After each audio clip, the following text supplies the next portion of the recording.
Johnny Cash said it best. Love is a burning flame.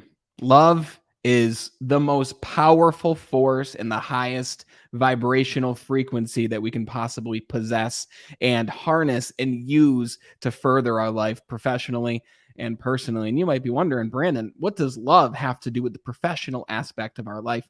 Well, if you think about the quality of your life, right? Tony Robbins said it best. The quality of your life comes down to the quality of your relationships. And today we're speaking to a very special individual. His name is Caleb Nelson. This man, I'm going to call him, he's the superhero of relationships. Like this man he's the love doctor, right? And you're going to see what I mean after I bring him on here. We were just talking about a new program he's working on. And I'm like, dude, that sounds like something straight out of a Marvel movie. And this man is like a Marvel superhero. And you'll see what I mean. He'd probably deny that, but we're going to roll with it.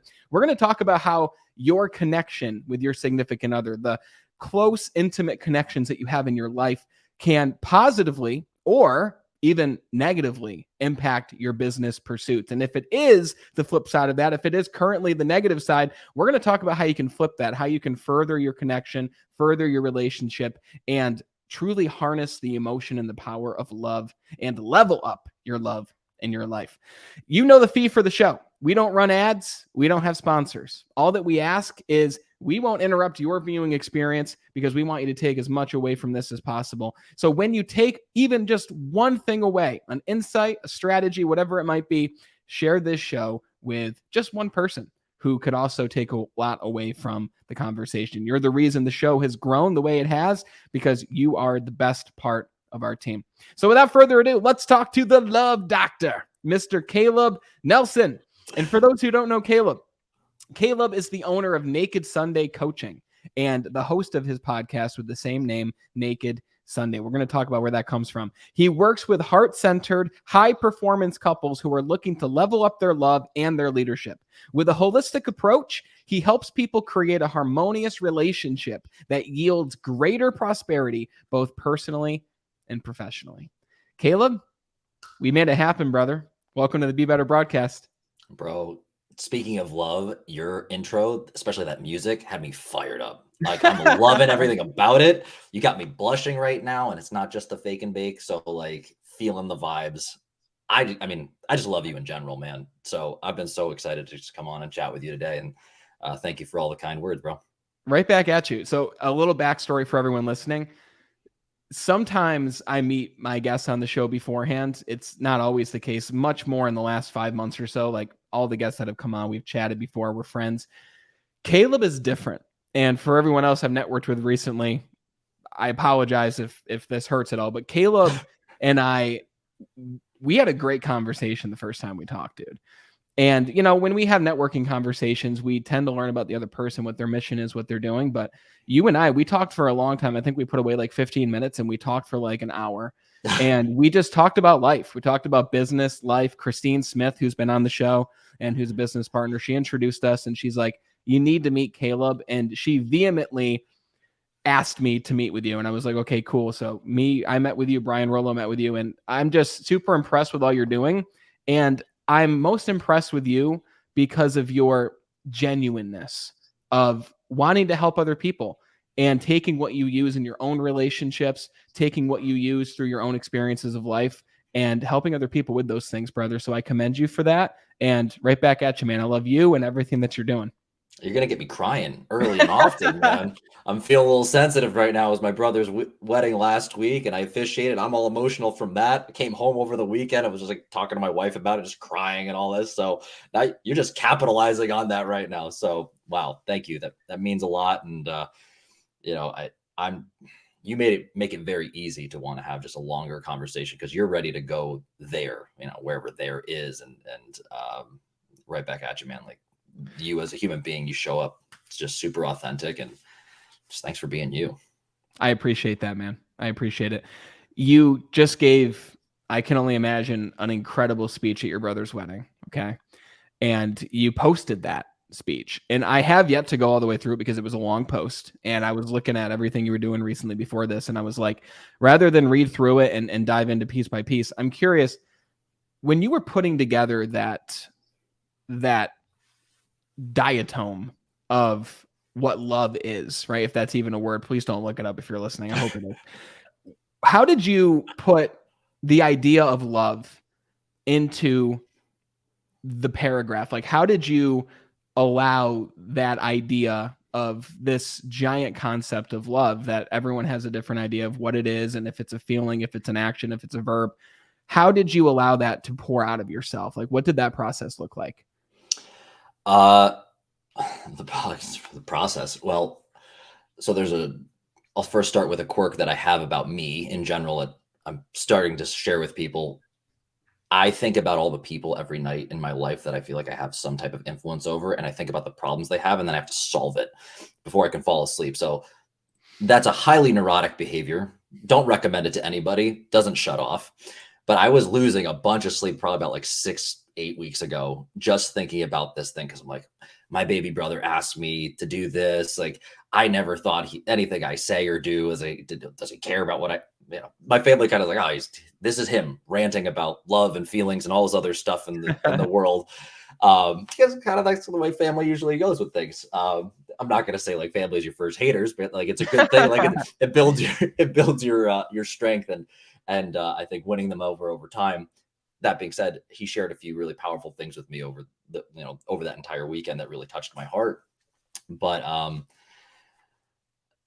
I was just coming back from another wedding, and I was on a flight, and I was just like, I got to write this thing.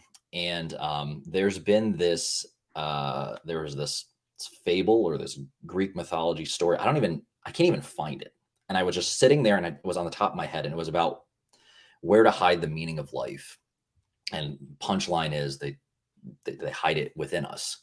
And that I wanted to tie that in, the meaning of life. And I think love is a very high, it's a vague thing in terms of like, what does that mean? But to me, it's also like the acceptance and the judgment-free acceptance of something else, somebody else in your life. And that was kind of where I want to get to it, because that judgment-free acceptance really wraps around like, what am I doing in this lifetime? What is my purpose? How am I impacting others? How am I showing up as an individual? This is who I am. This is who you are. And let's engage that, and let's be very real. And I've always been fascinated by the quote, "The eyes are the windows to the soul." And I led with that. That was my opener to it. But in the past, probably 7 years of my life, I've looked at people a little bit differently. And it was inspired by actually my staff at one point when I used to own a gym. I looked around and I was like, each one of you represents a piece of me. Like, I'm learning something about you. And that was like a mind-blowing moment in my life. Mind-blowing. Like, I chose all these people here. You guys are all a reflection of me. So I took a play on that, and I titled the whole speech, whatever you want to call it, "The Window and the Mirror." And that we see a lot of things as like, they say the eyes are the window, and we're looking into this other person, who they are, but they're also telling us a lot about ourselves in the same moment. And I think that that's a really unique thing. And in the coaching concept, people want to get caught up in like, your coach is here to tell you what to do. It's like, that's not really what it is. Your coach is really there for accountability. And accountability is saying, I'm going to hold up the mirror. This is what I see. But they have the perception that it's a window. This is this other person's unique perspective, or like they're relaying this message back to you. But if we can live by that concept, we start to see other people as really just us.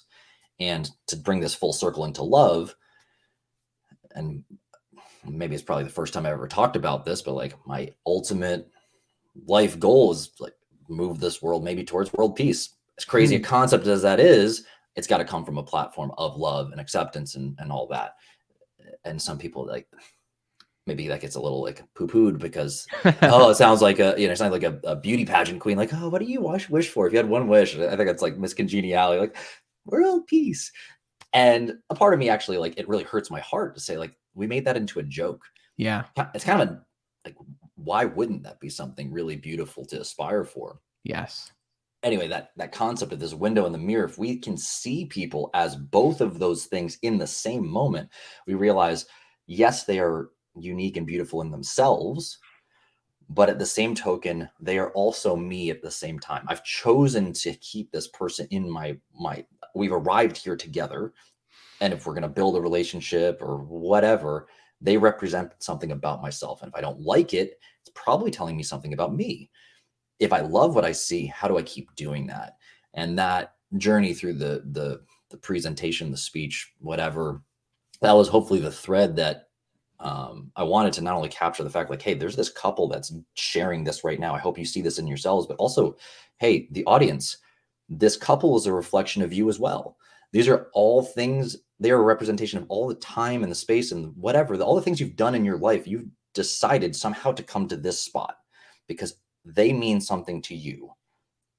They represent something about you that you care about. And what they're saying also matters as well. So it gets a little meta when you start kind of layering all those pieces on top of it. But I used to struggle with weddings in general. I was kind of like, is this big crowd? And like, there's all these expectations, all these things. And this is the first time I kind of let that go and like, oh, they're like, this is my opportunity to house that kind of discussion and share this. And ultimately, I mean, it was a really big honor to just feel like I could show up for somebody I love very dearly. He's my baby brother. He's 7 years my junior. And I wanted to be able to do my best in the role that I hope I can best serve in life. So talked in a few circles there, but hopefully kind of the main message came out of there. It's like, it was recorded, right? Did you record that best man speech? It is recorded. He doesn't want me to post it on LinkedIn, so I won't. That's but great. I think I'm going to post it on Facebook and Instagram just because So he's okay with Facebook and Instagram, but not LinkedIn. He wasn't super okay with that either. I was talking to him. I was like, I mean, I could post this too. He called me right after I posted the speech or whatever. He's like, oh, thanks, man, this and that. And I was like, I can post the speech too. And he was like, no. I mean, I think he was like nervous. Like he's sensitive. He's like, he showed, I mean, it's probably it was his, but it, like from a moment of like, this was the most, as a brother, I was most proud of him because I watched him. He's successful in his own right, like young, smart. He's in sales. He's moving up in leadership positions. Like he's getting it. He's starting to really step into that place in his life, and he's yielding a lot of success, both externally, but like to see how he, like for the first time I saw this veil, like I've seen him do in his actions to take care of his now wife, but to see her words and how he shared in that space, to see his vulnerability, see his emotion, to me, that was really profound. That was the most proud I've ever been of him ever. And wow. Yeah, I don't want him to feel bad about it. Like, dude, like, I get it. And then in the background, I could hear his wife. She's like, I don't care if you post it. Yeah. I'm like, bro, you stand only to gain from like showing like, wow, you're a man of character who's very good at what he does in his professional life. But you know what? Like you got this other piece of your life really solid, and you have a relationship that you two have been through a lot. You're like your high school sweethearts, and you've grown a relationship over 10 years, and you're still going, and you're excited about building this future, and you're still deeply, madly in love with this woman. That's like, I don't know. Like that's the lottery. And he says he brings up the lottery in his bit, but like that's like you've won, man, and you've got it. You understand that. Keep leaning into that. And my hope is that kind of platform, that kind of message starts to. I hope that becomes a little more sexy, not just like, oh yeah, we'll do that afterwards. We'll do all these other things, and then we'll find love with each other, and then we'll ride off into the sunset and all that jazz. So, if he's listening. Preston, I love you, bud. And you should be very, very proud of what you did.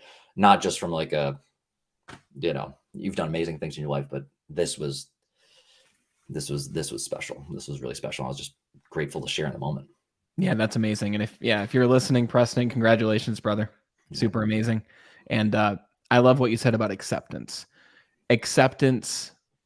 and the mirror-like essence of looking into the eyes of someone who means the world to you, someone who you love, and you have that emotion, even if you can't explain what that emotion is in as eloquent of a way that you were just able to describe, just the understandingness of that person is a mirror of yourself, but also the acceptance and the unconditional love that you have for self is super important. And while you can treat that relationship in that way with someone else, it's just as important, if not even as more important for yourself. And something I wanted to touch on that you said, that you have a way of explaining things that are psychedelic in nature in a very natural and primal way. And I wish I had the words to better describe it. Maybe one day I will when we talk again on the show. But you remind me of, I had one psychedelic experience in my life. And I talk about this openly. I have YouTube videos about it. They're actually like some of my more popular videos, which makes me think maybe I should be like a psychedelic explorer. I don't know. So you guys let me know what you want in the comments. Hey, I'll talk about mine too. So hey, awesome. Please, I want to hear yours right now, man. Go for it. Well, the biggest takeaway I got was, so my friend and I did magic mushrooms. We did it for the spiritual journey, although I had no idea what I was in for. Absolutely no idea. And we did a heroic dose. So what that means to those listening is, I believe they consider 4 grams and up a heroic dose, but it's enough to have what they call ego death. And it's enough to quite literally leave your physical body. So you're not walking around nature, most likely. You're probably chilling, sitting somewhere comfortable in a safe environment with a trip sitter, right? Someone who can watch over you and help you. But anyways, I'm not here to talk about that stuff. What I am here to talk about is, this experience was so eye-opening, because after the intense part of leaving the body, when I finally came back to the body, even though I wasn't moving around, I was in a state of knowingness and understanding that we as a human species are all one. We're all one. We're all connected.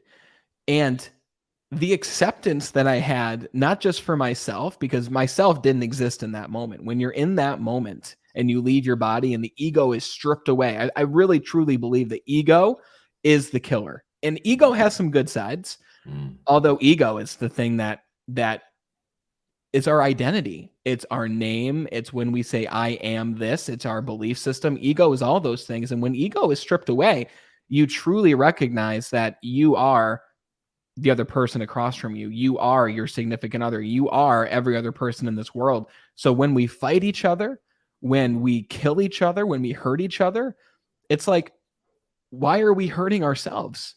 And then we dive deep into all the narratives behind it and what war really is. And the fact that you mentioned world peace is a goal of yours, I absolutely love that. And a lot of people don't come out and say that.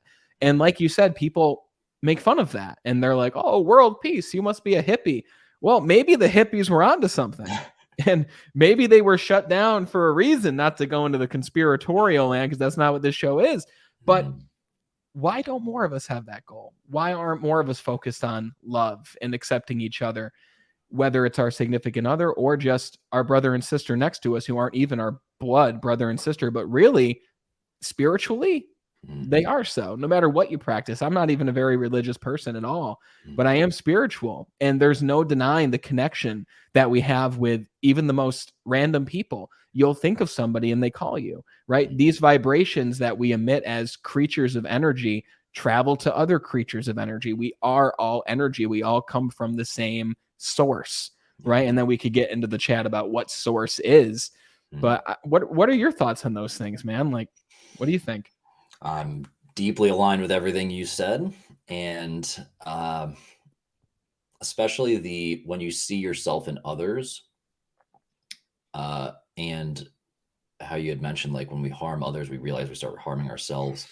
And probably about, I don't know, we're talking 5, 6, 7 years ago, when my dad almost died, that was probably the most profound moment of the mirror. And I went on that started, I dare I say, my own spiritual journey, where I really invested in it. And when I started looking around at why I had limitations in my life, I was carrying resentments. I was carrying anger, frustration. People had wronged me this way, that way. I was like, you know what, man? And I wanted to, like, negate my own contributions to all those things. Whether they were the final straw or not really didn't matter. It was, I didn't know myself enough in the beginning, and we learned something together. And I started to move into this place of, like, I'm just grateful for all of it, for everything. So much so that I got to a point like, and this happens all the time, but like I was wandering to like this grocery store maybe 6 months ago, and I just chatting up. It was quiet, like one of those health food stores, whatever. I'm just chatting up the woman behind the counter, the checkout counter. And somehow within like 5 seconds, we got talking about cults, and I was like, "Yeah, I grew up in one too." And she goes, and and she's like, "You seem so like chill about it." I was like, "Yeah, I'm like I'm not even upset. Like I'm good on it." And she's like, "What did you do?" She's like, I said, "The punchline is I just decided to be grateful for it." Wow. And it was, I thought her head might have like theoretically exploded at that moment. She's looking like, "What's, are you outside of your mind?" I'm like, "Yeah," like, because all I realized was just carrying anger and resentment. And then I was spewing it out on other people in ways that I didn't realize. I was closing myself off. It was, a lot of people in the coaching space, they'll talk about scarcity mindset and all that. That's what it is. It's this feeling that I am scarce of the resource of love, of being accepted and being like, okay. And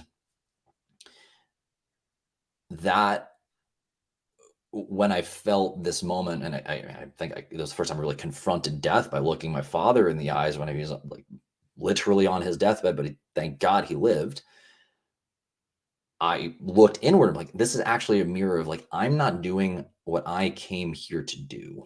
Like, I'm not using all my skills. I'm just shining the surface. I had the gym at the time, but I was really just like, great, we help people look better naked, but it was just the surface. And what I didn't do at that time is I was just too afraid to sit in the room and ask the real questions, the things that really were holding people back from like, got it, you solve the external to keep this, because think of your crash diet. Oh, you're going to do macros or this extra, like, cool. And it lasts for 3 months or 6 months, whatever it is. But if you don't solve the inner workings of all of that, and the environmental stuff and all the relational stuff, the integrating of all of that, those pieces, these mechanical things into your life, which is a relationship that has to interface repeatedly and flexibly, because no 2 days are exactly the same. If you don't sort that out, it's not going to stay. And that's what I started thinking about. Like, how do I build these sustainable relationships? And as we talk about peace, this is my philosophy right now. And I know I'm just riffing in a random direction right now, That's but great. maybe it comes back to something. About a year ago, I don't know why I told this to somebody else, but I was driving to a meeting to have coffee with, ironically, the person who like took me on my ayahuasca journey. Wow. And I'm just like pulling up, and I was like, I'm driving, I'm halfway there. I'm like, monetize peace. And like, it smacked me in the face like a sledgehammer. And when we think about this, most people, when we think of war, most people don't realize like war yields a lot of money. Mm. Conflict yields money. Even you hear it in newspapers or publications. If it bleeds, it leads. Why? Because you get quick eyeballs. It's attractive. It's the same reason why you'll stop in your feed when you're scrolling through aimlessly. And we think that if playing nice and being kind and being genuine and thinking about others and all that stuff, it's like, yeah, that's nice in theory, but we got to pay the bills or whatever, like that kind of thing. I need to protect this house. And funny enough, I was talking about this with some friends last night about insurance and being reimbursed on life insurance and things like that. Because a lot of life insurance policies, like when somebody actually dies and you go to collect on that bill, they know most people are in dire straits. They don't have the resources to, if they take it to court or anything like that, they just stretch it out. And I just posed this question to my friend. I was like, wouldn't like insurance companies realize like long term, if you just did what you said you were going to do and you didn't like string people out, like would that maybe bring more client loyalty to you? Yeah. I don't know. Like, call me crazy, man. The same concept here. If we can show, and I've started, I've talked to a lot of friends that are business coaches and what have you, where they talk more about, I think this is the times we're in. There's a narrative shift that people are like, I can't retain my customer. I can't keep people around. It talks more about fulfillment and sustainability, lifetime value. If we think less about like lifetime value, about the paycheck or whatever, though maybe to meet people where they're at, especially if we're talking to a lot of entrepreneurs right now. I have one friend, he quoted about like culture. He runs a company, he calls himself the culture guy. Ben Drury, shout out to you, bro. If you haven't met him yet, bro, I highly recommend. I'll What's put his name? actually Ben Drury. He's a across the pond in the UK. Okay. Awesome dude. He'd be a great guest on the podcast, by the way. Cool. He quoted something when I had him on my podcast.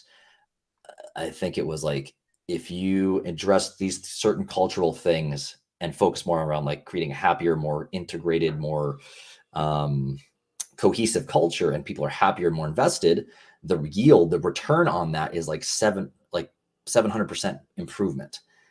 That's insane. That's insane when you think about that. What most people are not willing to do, and we see this in this immediate gratification world right now, and we're humans, we're still stuck in this primal brain of don't die, don't die, don't die. People don't see that. If you just allow yourself to slow down and take a breath and ironically do a lot less, stop putting all the fillers to distract yourself, because it's either you're bored or you're scared, or you're, and by scared, I mean like scared of actually confronting the person in the mirror. If you actually do that and you say, what's the primary thing for us to deliver on consistently? What do you need from me for this relationship to continually go forward? Can I meet your expectations repeatedly over and over and over again? That builds trust. That builds reliability. It's a great question to ask too. It's a great question to ask. It is no different than a marriage. I saw a thing from Simon Sinek. I'm a big fan of his. It's the whole start with why and all that, but he was in an interview, and one of the questions he does that just kind of riffs on is like, when did you fall in love?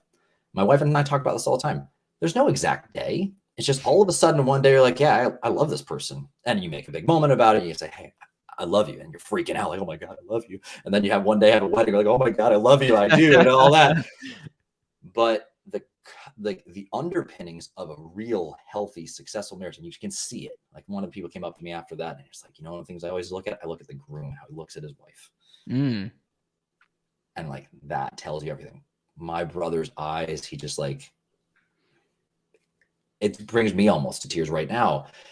But you can see that it came through a repeated decision for us to just deal with stuff. And we're going to, no matter how it gets, we're going to stand by each other. And I think that's really what it comes down to. We're looking for somebody who's reliable, who mirrors what we care about, our values. As we talk about lifetime value, are we going to get that? And as we make new decisions and we add new complexity to our life, new variables, let's call it kids, let's call it a business, let's call it, eventually there's grandkids and things like that. These are new variables that you didn't know how it was all going to work out. And we never do. Much the same way I said before we even got into this, I was like, I have no plan. I don't really, like, I have an idea in my head. I kind of have an idea of the future, like that I can like sit off in the dreams, but I need other people to help me integrate all that. I don't have that because I don't know. And other people are better at like the first steps. But what I'm trying to bring here is that this idea of committing and building this love stably and being constant and consistent around that is what we really need to look for. And that's really hard, because most people are comparing themselves and they're like everybody else's idea of the American dream, what happiness is posed as. Like, I got the yacht, I got the rollie, I got the whatever, all their things. And they're cool. Don't get me wrong. Like, I'm not knocking it. Like, if watches are your thing or boats are your thing, like, cool. But at the end of the day, is that really what's going to matter? And, you've heard me say this a few times. One of my favorite reflections, and I do a presentation on this, is like, who's holding your hand on your deathbed? That is the ultimate equalizer to me. And the reason why I say this is there's a lot of, I've had plenty of people do like the write your obituary or what's on your tombstone and all that. And you brought up ego stuff beforehand. It's like, that's a lot of, these are my accomplishments. Yeah. Cool. Like, that's rad. That's awesome. But it's so much really about you, as opposed to who's holding your hand on a deathbed. And I bring it back to this moment with my father, when we talk about like this male figure, this representation of a person I value in my life deeply and have been really fortunate to build a different relationship with since that very moment. They're all going to be the mirror of all the things that I've held dear and we're consistently holding dear in my life. I hope it's my wife that's holding my hand on my deathbed, and we can share in that moment. Now, while we're talking about some perhaps morbid thoughts here, if we just think about it, like, that's the lesson. She's held me to this standard and said, this is what you said you want to accomplish. Like the obit and all your accomplishments, that's cool. That's going to be done as a consequence of putting these relationships first, because they are what's holding you accountable. They are more fluid in how like the system moves along. They're more amorphous because the relationship is different. They're going through their journey too. And to that matter, like, my only system that I have in my head is people. I don't look beyond that, and makes my life so much easier. So much easier. Now, don't get me wrong, that took a mountain of work to decide what I wanted surrounding me as like my constant feedback loop, because my wife's going to say some stuff. It's really deciding, who do you want calling you on your BS all the time? That's really what it is. Do you want it to be your wife saying, hey, you got to go take out the garbage? Or do you want it to be somebody else? Because everybody's like, oh, grass is greener, that kind of thing. Guess what? You marry somebody else, it's going to be the same thing. Like, if you're the person who's supposed to take out the garbage, do you want them saying it? Do you like how they're saying it? It's really all it's coming down to, man. And there's a lot of beauty and a lot of value in just accepting that. And there's something really powerful about building that singular relationship and the friendships around it. And to the effect of, we'll talk about my psychedelic experience. I did the ayahuasca thing. When I was going through it, I'm going to spare some of the extra details just for the sake of time. But I felt like I was I felt like I was supposed to imbibe 3 times that night. And I only did twice, but I immediately in it, I felt like I was watching acts of a play. I had the opener, and I had this experience called a nada, which basically felt like a little nap. Reason why that happens, apparently, and this is just me regurgitating what I learned, or somebody could correct me if I'm off, that the healing goes all the way back to like when you were first being conceived, basically when you're being born into this universe. And the healing is so deep that if you were awake, it'd be too much. Wow. I woke up from this little nap from, I don't know, maybe 90 minutes of it, feeling just unburdened. And as I look back on it now, I'm like, this is what a baby feels like when they wake up and like into the universe. Like, you're not burdened by people's nonsense and expectations. And they're just like, I'm just going to do me. The other thought was, this is also what a parent's dream is. I just woke up and things are all right. Like, I had a good night's sleep. Like, I don't have kids. And that kind of set the tone for the rest of it, where I got to watch this saga. I had a hallucination where this other person across me like transformed into my wife, and I watched her go through a whole like pregnancy in front of me, and like, what's it going to mean to be able to support her through this time while she's, going through this while very beautiful like process of creating a human being. It's like, it could be a lot of suffering, sickness, and like pain and things like that. Who knows what kind of troubles a lot of people go through during their pregnancies. How am I going to show up as her husband, as a man, as a prospective father during this time? And I watched this other woman that was off to the corner, who was a little older. She represented her when she was older. How am I going to love her then? And there was this other guy there that I was like, I took a whole journey of like, what does it mean to be a man, and just show up and do the work you need to do? And sometimes how do you categorize all this? All this to lead to this moment the very next morning when we kind of recapped all of it. I woke up with this immense amount of love in my heart, and like joy and gratitude for all the things that I had. And more or less like the takeaway lesson I had was like, I already won. I have really amazing friends in my life and relationships that really hold me accountable to what I care about, and will catch me when I'm having a day and be like for my wife, one of the big reasons why I love her is she allows me to feel safe enough to fail. I need that. And on the flip, and I just did a video about this yesterday, is like, on the flip, for her, she's like, I need you to challenge me, because sometimes she doesn't just like go out there and be all that she can be. Sounds like a promotion for the army or something like that, but whatever.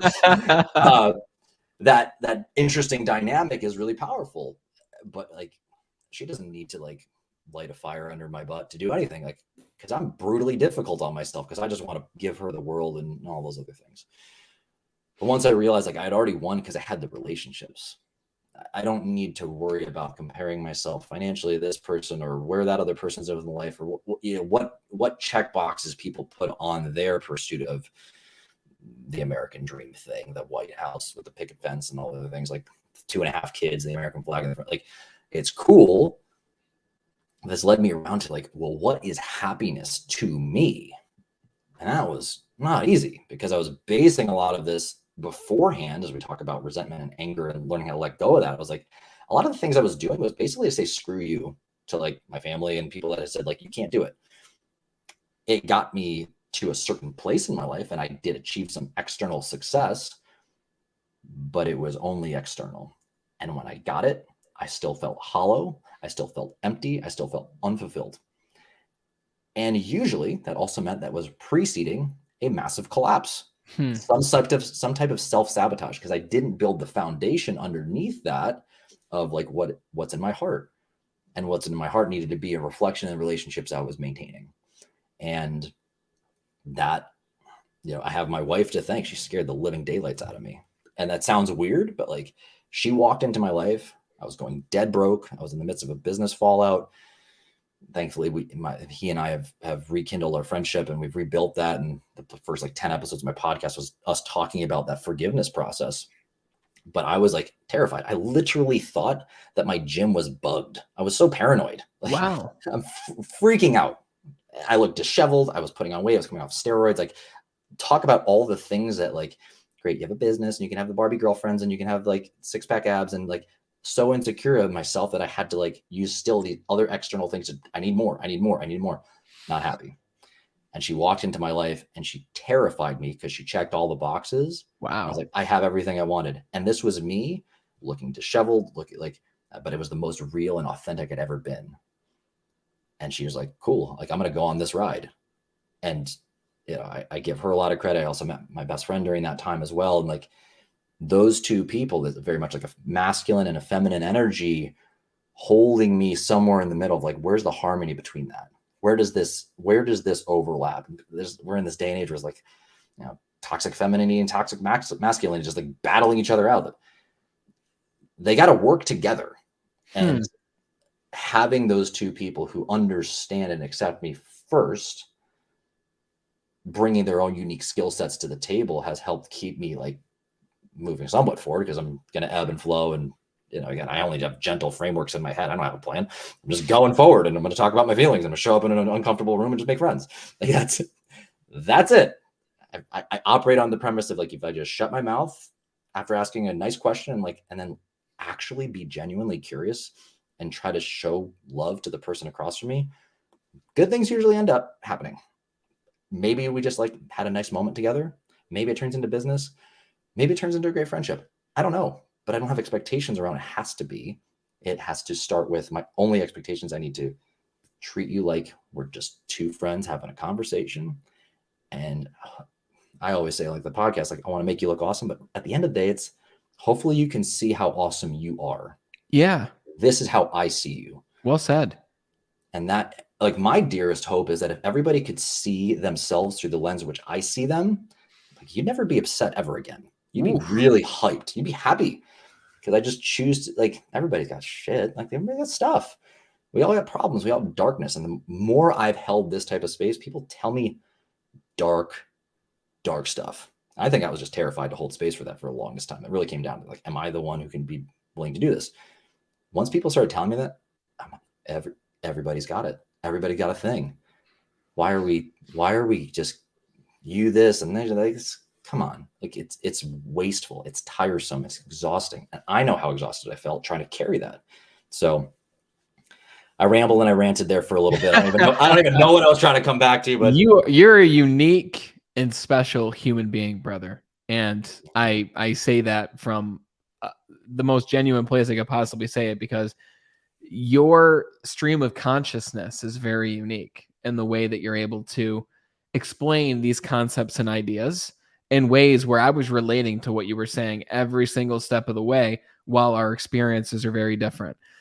And I'm curious to know, had you not had that period of your life when you had the gym, of things were going downhill, you were putting on the weight, you had that paranoia, had you not had those experiences and challenges, do you believe you would have found that masculine and feminine energy at that point?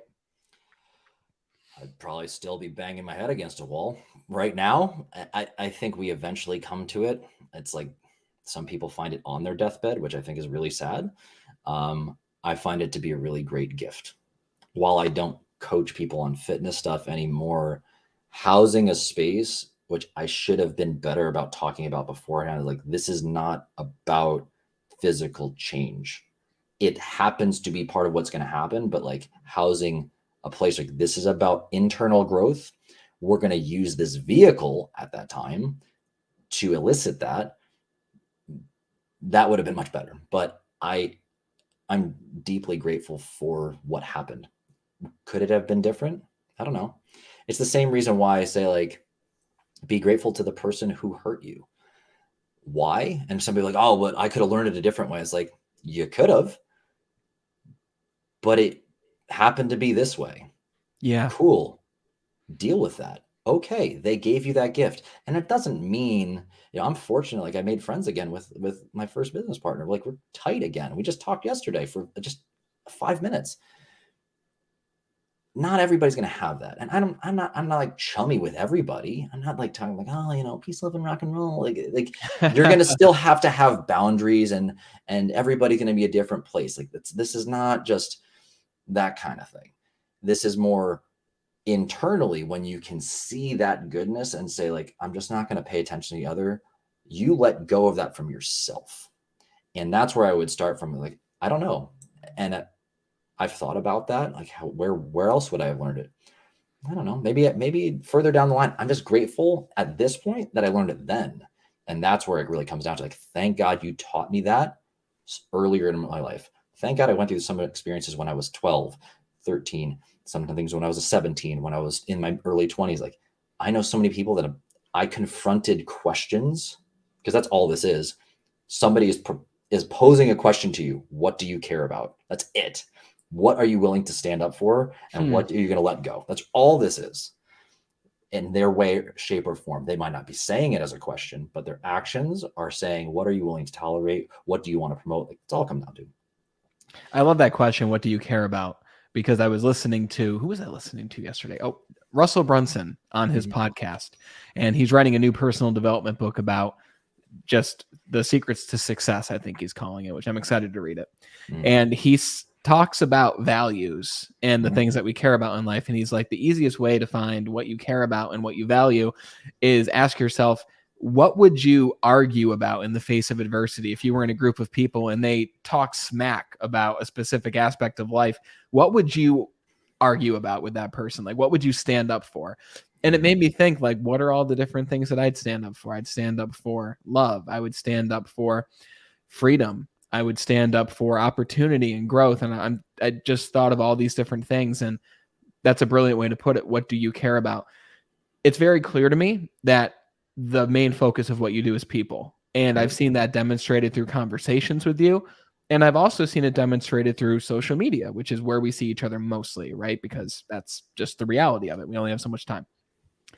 You recently posted, I think you were in the airport, and you said, hey, I've got some time. I have an hour. I'm looking to do some coaching calls with some people, like literal 5-minute coaching calls. Just let me know. We'll get on a call and we'll talk for 5 minutes. And I'm thinking to myself, wow, what is he going over in that 5 minutes?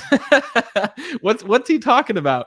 And a multifaceted question I could pose to you is, okay, so you go back to that Caleb Nelson during the gym days, right? When you were struggling at that point, and assume you had 5 minutes with him, right? Like, what would you ask him? What would that coaching conversation with him look like? And is it the same as these 5-minute conversations you're having with others who took you up on your offer? What would you go over in that 5 minutes? Knowing where I was then, I'd probably ask, what are you avoiding? And what are you actually afraid of, man? And I knew it. It's not like I didn't know it. And this is where I'm starting to love anybody who does actually ask a question. It means when somebody asks a question, they're comfortable enough with whatever's coming your way. They're comfortable with saying, I don't know. And that's probably what I needed to hear at that point in my life. What are you actually running from? What are you afraid of? Who are you worried about? Just simple things like that, because I was putting so much pressure on living up to other people's expectations at that time in my life. And it didn't make space for the voice in my head to say, what do you really want, man? And what gets done in a 5-minute conversation is, it's more or less you just ask a question and they just needed to say the thing that was already on their mind anyway. It's usually validation, it's permission, that's it. To give anybody like the magic sauce about what happened and all of that, a couple calls I had, they already knew what they wanted to talk about. Like, cool. So what's the obstacle in the way? That's it. And they already knew the answer. And like, I don't know. I'm finding a place, especially like why anybody even ever pays me is like they just decided they want to be in that really same way as the marriage. Like, you just think I'm the guy that you wanted when I have to hold up the mirror and ask the question, just hold you accountable, like, because you just enjoy it, like, and that's what you think a good friend is. You just wanted to be the person to say, like, maybe you want to borrow my confidence for a second. Sure. Do you think this is crazy? You just need to like have one more way to get it out there. But I think, and this is where everybody who's trying to like automate service in this world, it's insanity. I'm like, guys, if you're not getting this at this point, I don't know what to tell you, but that human connection that we are looking to just at least voice it with one other person, it's hardwired into us. We are hardwired for connection. Yeah. We're trying to avoid it, and look how lonely we are. Like, we have the ability to connect more than ever before. It is literally at our fingertips, and almost every single day it blows my mind because I talk to people all around the world. Like, first impression I have with so many people is like, wow, there's a lot of people are really lonely. And not just like lonely from people, but like they're lonely within themselves because they don't even get to talk about this stuff. Yeah. There's the therapy or coaching or anything like that. It's like, just find your group, find your people. And you can also create your own one. But how are you going to do that if you don't open your mouth and first have to be courageous enough? And that's why I think when we're talking about here, a 5-minute call to say, hey, okay, you're not crazy. It opens the door to the next thing to be like, okay, now I have enough confidence to go talk about the next thing and the next thing. And then it opens this door, but it's almost like Inception. I talked about this somebody the other day. She's like, can I get coffee with you? Because it was actually in response to that. So it's really fun. We're talking about it. She's like, can I buy you a coffee? And I was like, sure, why not? And she's like, I have this idea. I want to do business coaching. And I was like, cool. She's like, yeah, you kind of like planted that seed. And this is, I don't know, 6-7 months ago. And when we were having another coffee, I was like, yeah, that was an Inception play. I listened to everything you said you want. Sometimes I just frame it and be like, this is what it sounds like you care about. How does that sound? Like, that's exactly what I was looking for. Because we just have all these thoughts jumbled in our head. One person to help us sort it out for a few seconds to say, does this sound like it?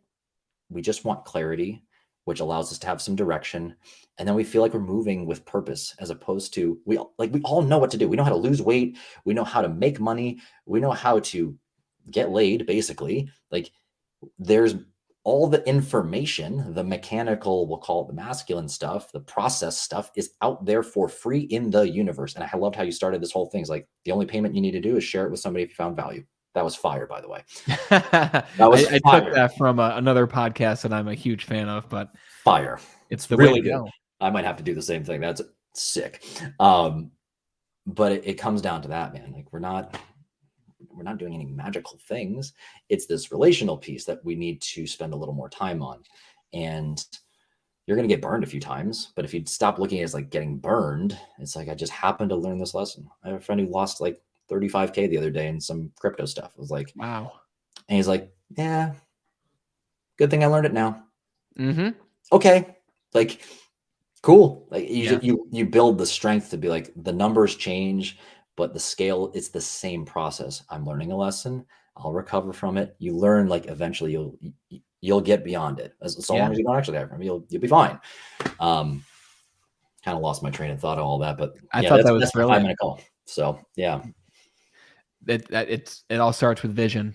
And in that time, you help people really define what their vision is, what they want their life to look like. Like when you had coffee with that individual 6-7 months ago, and you listened to her, like you said, we already have the answers, right? But if you don't have that person to espouse it, if you don't have that person to say these things to and clarify your own ideas and say your thoughts out loud, someone who won't judge you, someone who will simply listen And maybe if you're lucky, that person can even give you some tailored advice based on what they hear you saying, like what you mentioned.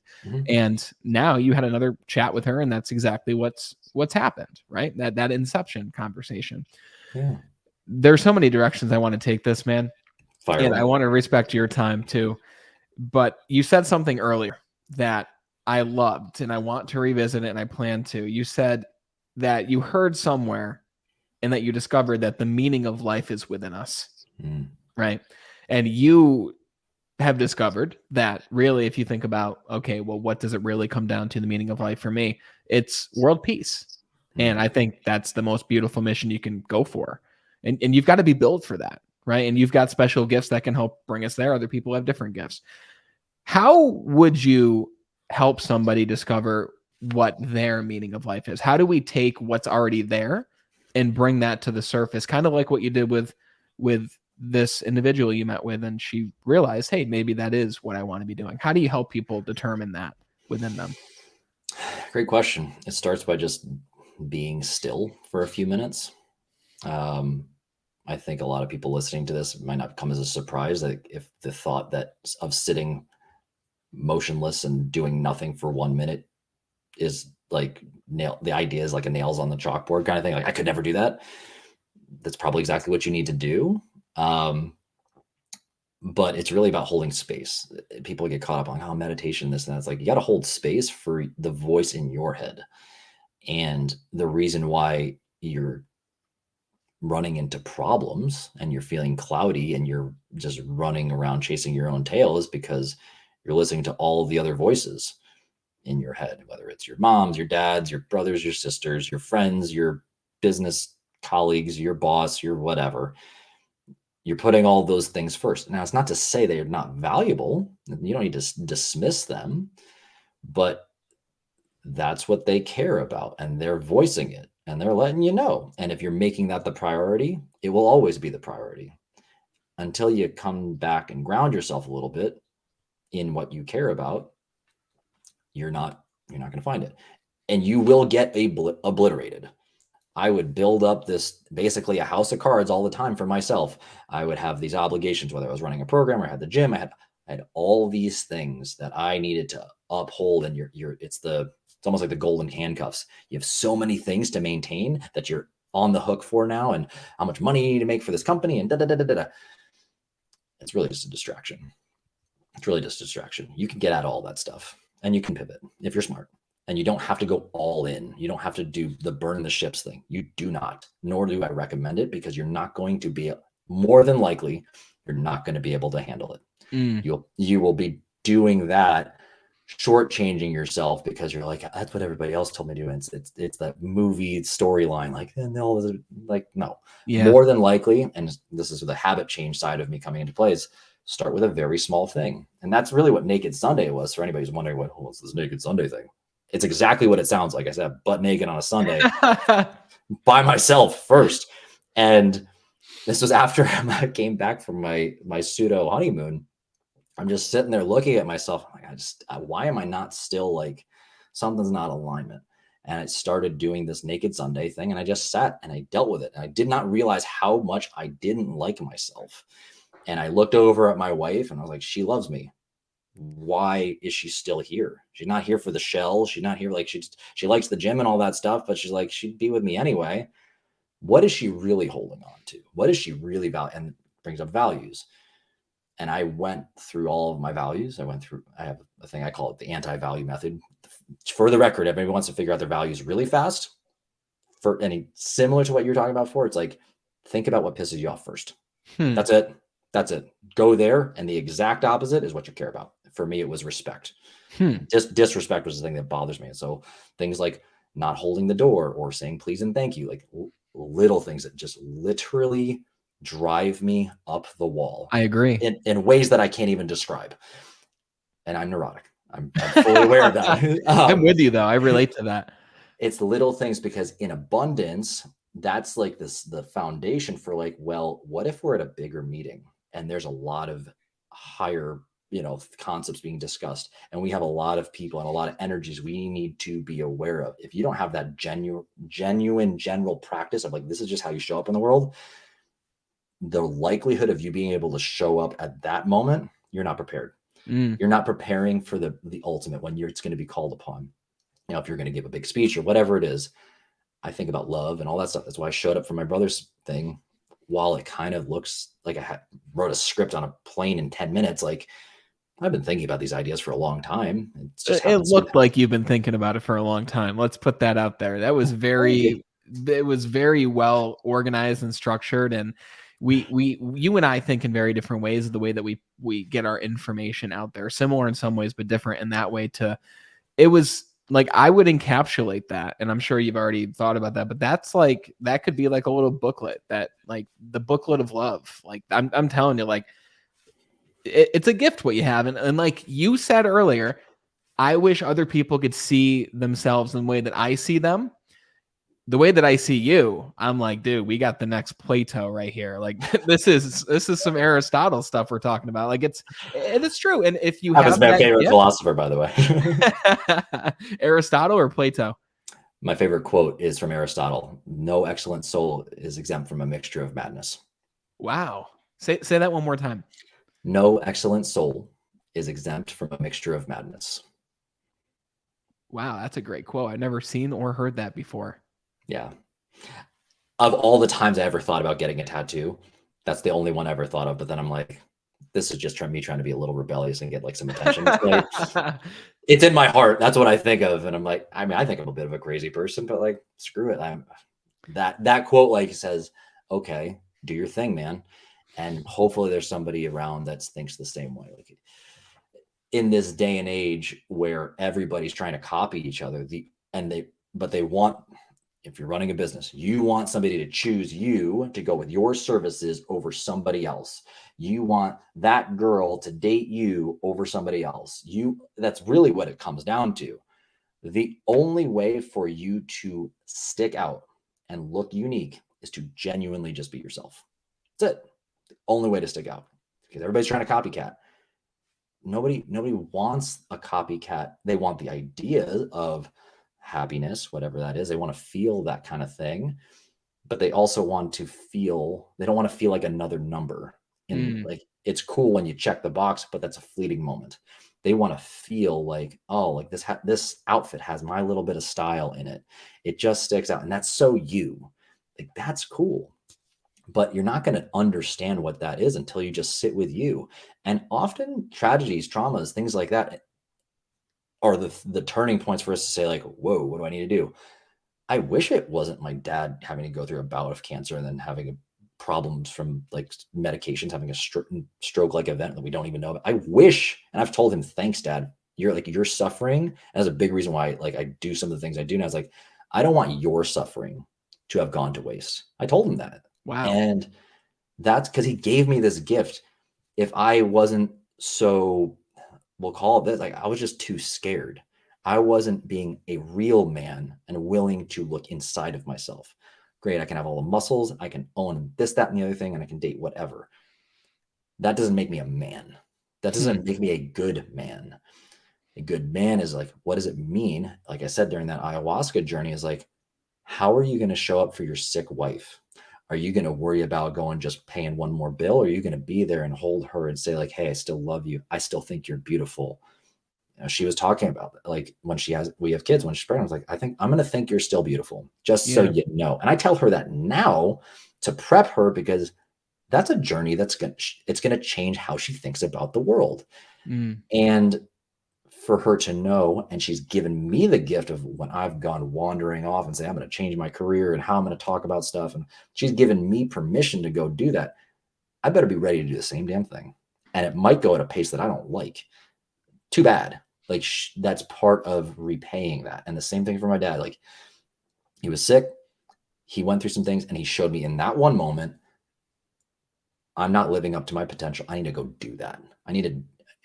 I can run my mouth ad nauseum. I know I can do that. I look a certain way. I can talk a certain way. I'm aware of it now. I used to feel really uncomfortable with it. But now I'm like, this is what I've been given. If I don't use this and I don't accept this, and I don't do right by all these people, and I don't give this to the world in the way that I can, and it's not about me, it's how I can support others, then I am disrespecting them. So there we go. First, most fundamental thing, I would disrespect all the people, my father, my grandfather, my mother, my grandmother, my siblings. I'd be disrespecting my friends, all these people who've sacrificed a hell of a lot, whether they intentionally did it or not, is irrelevant.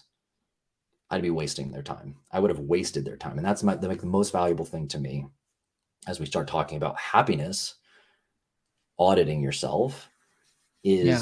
is that, like, where's your time going? And you better focus on who you're giving it to, man. That's it. That's really it. It's really it. And anybody who gets to a certain place in life, yes, money is important. I'm not dismissing that either. Your health, all those things are cool. Like, they're important pieces. But if you are not giving your time to the people that are in some way, shape, or form inspiring you, making the other parts of your life easier so that you can do what you're best at, if you're not giving them what they need, like my wife wants me to cuddle her 15 minutes a day. If I'm not doing that, she better tell me and hold me to that, because she needs that. Because on the back end, that small investment that if I do it routinely, I get somebody who will go to battle for me when I might need it and I might not be at my best. I think worst case scenario, but on the same token, like, you just went on a vacation with your wife, and it's like, how beautiful was, like, you've built something together. Yeah. You didn't have to have that vacation. It's just the icing on the top. It happened to be in Greece. It happened to be all that stuff. But like, it could have just as easily been a Friday night on the couch watching some silly movie, some stupid rom-com or whatever it is, giggling for 5 minutes and maybe sharing a glass of wine or having a great meal or having takeout. It doesn't really matter what the thing is, but like, the vacation was they're there with you. Yeah. Everything else is bonus. And I think a lot of people say like, oh yeah, that's all fine and good, and but you still got to pay the bills. Yeah, especially if you run a business and you are, yes, in control of your time. You are deciding how much your time is worth because you're putting a rate on it. And I'm stealing a quote from a friend of mine, Ryan Chapman, also a really rad dude. It was based off a reflection from something I had said earlier in a conversation. He's like, love is productive. This was his reflection, because I had told him, I had said earlier in a thing, like, when I realized I put more of my time and my energy into my relationships first, because I was not. Everything was, I got to go make the money and then we'll be happy and then she'll be what, and then I can do this and then we'll be good. When I changed that and I gave my wife and my friends and then became my siblings and my parents, and I like took time to, one, patch up the relationships, give them more of what they actually needed to let them know I loved them. I showed up to work, did quote unquote less. I didn't work as hard, like from a mechanical standpoint. The hard work was like this intrinsic work of like holding space, having deeper conversations, like hearing darkness. It hurts me in my heart to hear somebody that deeply in pain, because stuff is going to come up, whether it's going to talk about changing your body or changing your business, changing your relationship. Darkness is coming up. It is what it is. When I did that, the facility of which that was able to just like pass through that time, it went a lot faster with much greater ease, and the price tag went up and people didn't bat an eye. It still blows my mind to this day, but that's where this whole love is productive. Go take that vacation. Go watch your daughter's recital. Go, like, just do it. The right people are going to go, that's awesome that you did that. I want to work with you because I want to know how you did that. Because I'm afraid where everybody else says is like, you got to, grind your face up. And don't get me wrong, there's going to be moments. But by and large, that energy is exhausting, and it's a short-term thing, but that's sustainable. We want to talk about world peace. Like, on the back end, when you think about slowing this down, and that might mean adjusting your lifestyle, stop living above your means, stop trying to impress everybody with all the shiny objects and all the other things. You can find a way. But the people that really love you go, yeah, I believe in you. Cool. Like, I don't see the external stuff yet, but that didn't matter to me in the first place. I know that's coming. I see that in you. I see that if I just hang around this is cool. And people who've already arrived, whatever that means, will go, I remember when I was there, I did exactly the same thing. And they're like, that's exactly why I want to work with you. That's exactly what, and they understand how valuable you are. It's insane. Like to give people context, like when I started to venture off from coaching fitness stuff, I decided I'm not going to have a website. Like I was like, I'm kind of a little cavalier, like screw it. I just gave a bunch of value to people, paid attention to people, like, was nice to them.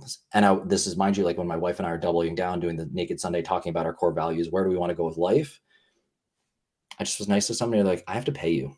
I'm like, okay, cool. Just like that. Bigger page, like, and it turned into a bigger engagement. And that's it. Now you can get the trimmings and all the stuff and the pretty like logos and that's cool. Don't get me wrong. I like nice stuff. I like really nice stuff.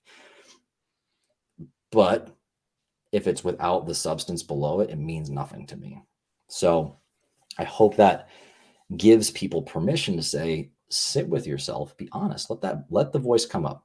Darkness is going to come up. It's okay. It's all right. It will pass. Sit with it. Maybe it's 1 minute. Then maybe it's 2 minutes, and maybe it's 10 minutes. You don't need to go sit naked for a whole day on Sunday if you don't want to. That's fine. But give yourself permission to do that. Give yourself permission to dream.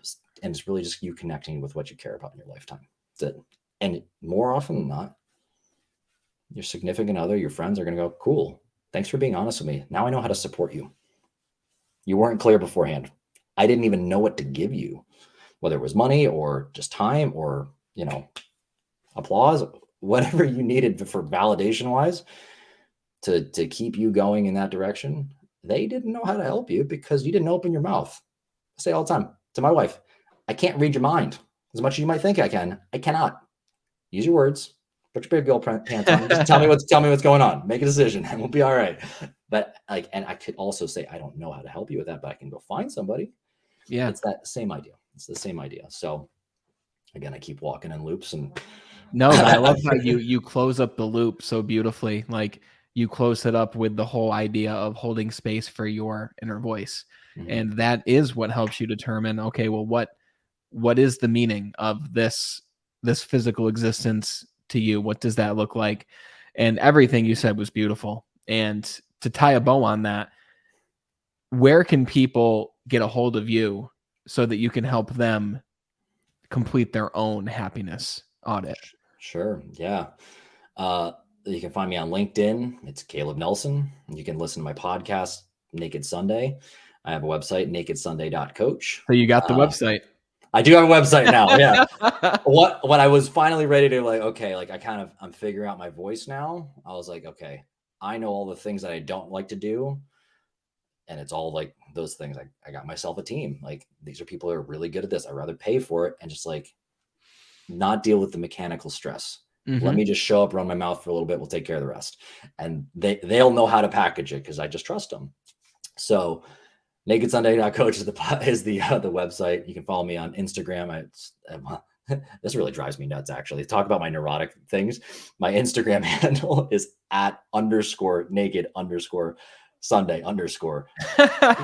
My goal in life is to be able to buy out nakedsunday.com, just so you know. It's like 25K or something like that. Wow. Those small goals. You'll get there. We'll get there one day. It's the same thing on TikTok. I've started doing some of those. Those are fun. Just me ranting while I'm walking, shirtless in the park. Find me on Facebook, all kinds of things. My personal Instagram is @Leb in real life because my nickname is Leb. And I got that from an ex-girlfriend. But then it really stuck around because I had a client at the gym. She goes, love everybody. And I go, wow, girlfriend, that hits and I'm staying with it. And I sign off every episode with that. So that's incredible. I love that. It was fate. That's all it was. Yeah, no, that's super cool how that stuck though. Everyone, links are in the description so you can go check out Caleb's socials. I see him mostly on LinkedIn. His stuff everywhere is incredible. And take advantage of that happiness audit. I mean, if you loved this, you're only going to get more of this. So definitely be sure to go check him out, follow him, and check out Naked Sunday. The show's incredible, and you'll take so much more away than you got from just this conversation. Caleb, you are a gem, and I'm grateful to know you and to be your friend and to see how you progress and grow from this point. Because we're literally at the beginning of our lives, right? Mhm. So just imagine where we'll be in 10 years. And those listening, imagine where you'll be in 10 years. Imagine where you'll be in a month if you take what we talked about and start making steps towards it right now. So thank you so much for being on the show, brother. Thank you, man. Just thank you for hosting space. Thank you for just being you. You're one of those great people in this world that we need more. We need more of your voice. And thank you for just allowing me to share my thoughts for a little while. Thank you for that, brother. Right back at you. Talk about a conversation. This was one of my favorite conversations on the show. I've only said that like 3 times out of almost 200 episodes. Again, everyone else I've talked to, you were incredible too. This was special. This was a very deep episode. And not much on my part deep, but on Caleb's part, again, he has a way of conceptualizing these deep topics and going in on those topics. I only know one other person that vaguely, slightly kind of reminds me of Caleb. His name is Vince Nance, who we haven't had on the show yet. But guys, Caleb is all about people. He's all about helping others. And do that assessment for yourself, right? Give your own inner voice the space necessary to hear you, to hear what your own purpose in this life is, what your own meaning is. And like he said, don't just burn the bridges, right? That's what you hear in movies and motivational talks. But take one step and dip your toe in and see how it feels. And if you like it, dip your second toe in. And then like a cold plunge, just jump all the way in there once you know it's the real deal. But this conversation was a gem. It was very special. Please share it with someone. I know you took something away, especially if you're still listening right now. And the links are in the description to reach out to Caleb so that you can get your own happiness audit done. And I think you're going to really enjoy that time with him. Thank you so much for watching and sharing the show as always. And until we talk again next time, continue to be better.